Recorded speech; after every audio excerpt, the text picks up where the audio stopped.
Dying Light 2 is a massive game, that much is abundantly clear. And with all that content, it's fairly understandable that not every single thing is explicitly explained in tutorials. That's what we're here for. So to help fill in those gaps, here are 13 important things to know that Dying Light 2 doesn't tell you. The environment and your own 2 feet are often more effective in combat than even the most powerful melee weapons you can find. Dying Light 2 doesn't really do a great job of teaching you about what it calls opportunity weapons, or your ability to shish kebab enemies on spikes, dropkick them off a building,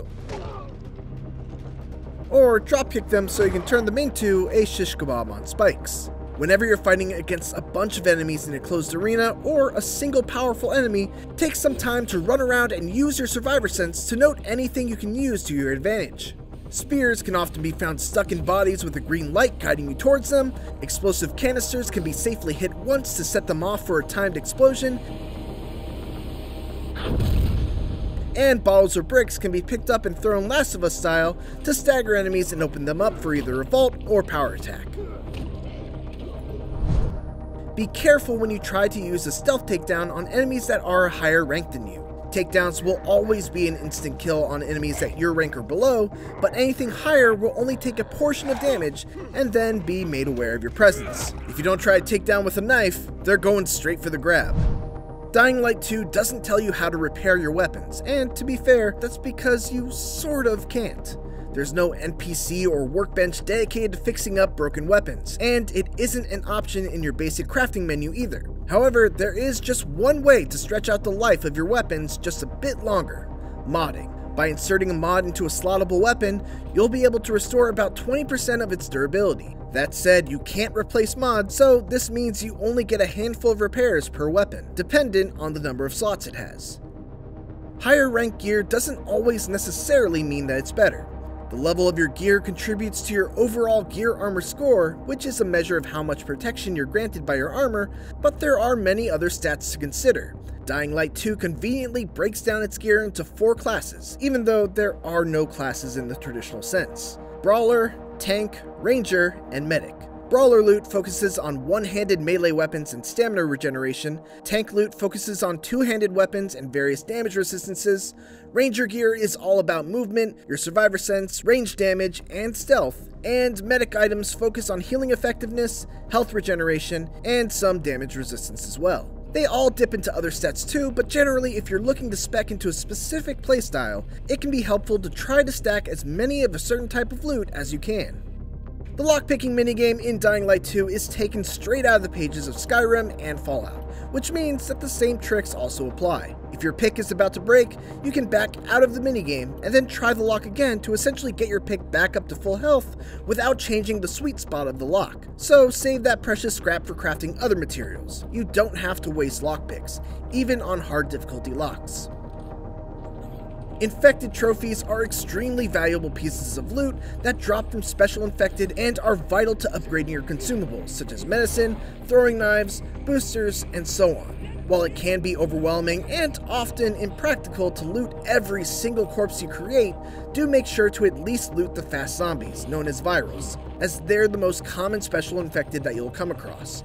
You can also farm these trophies at nighttime by hunting down howlers. You know, if you're brave enough to do that.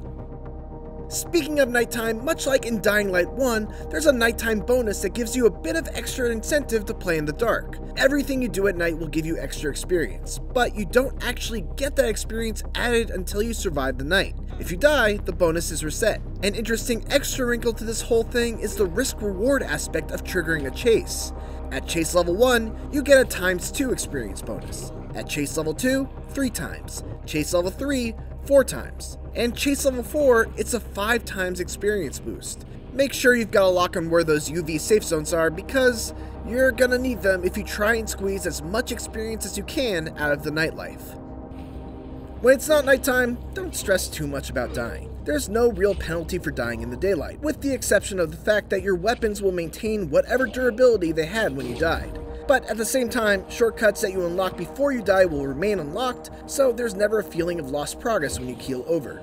The game teaches you early on that you can stagger enemies with a perfect block, which will then allow you to vault off them and dropkick another enemy. What they don't tell you is that the enemy that gets drop-kicked will also be staggered for a significant amount of time. You can use this to your advantage by continuously positioning yourself around staggered enemies and vault-kicking the heck out of all of them, which will give you both combat and parkour experience. Plus, it's also just fun to do. The game recommends that you only attempt Dark Hollows as a night activity, but you don't have to take that advice. Sometimes it could be good combat experience to take on a Dark Hollow during the day, since enemies tend to be funneled through doorways, making them easy pickings.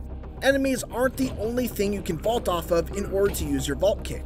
You can also vault off of environmental objects to get the same effect.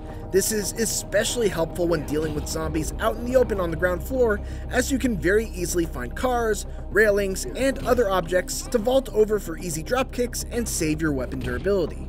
Note that whenever you loot everything off of an evacuation or military convoy, you'll trigger a bunch of virals to emerge out of the ground to chase you. This can sometimes be your sign that there's nothing else to loot and it's time to leave, but it can also be an opportunity to farm some infected trophies, if you're up for the fight. Finally, one more detail about nighttime that you should know. You don't have to worry about the highly dangerous volatile zombies just wandering around like they did in Dying Light 1.